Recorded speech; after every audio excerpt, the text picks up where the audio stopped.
We thought to go outside because today is the rocket run. Every year we like to link our big fundraiser with a fun and active activity for the kids. So they spend a couple of weeks raising money online and in person and things like that, asking their friends and family. And then at the end we cap it off with a super fun run. And that's where we are.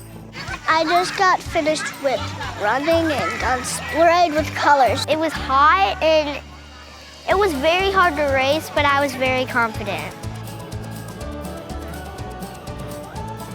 I just love to see them outside of the classroom. We do see the kids as the PTO, we get to see them a lot in school, but it's so fun to see them outside, enjoying the beautiful weather, having fun with their friends, and just getting something active for their day. So we love it.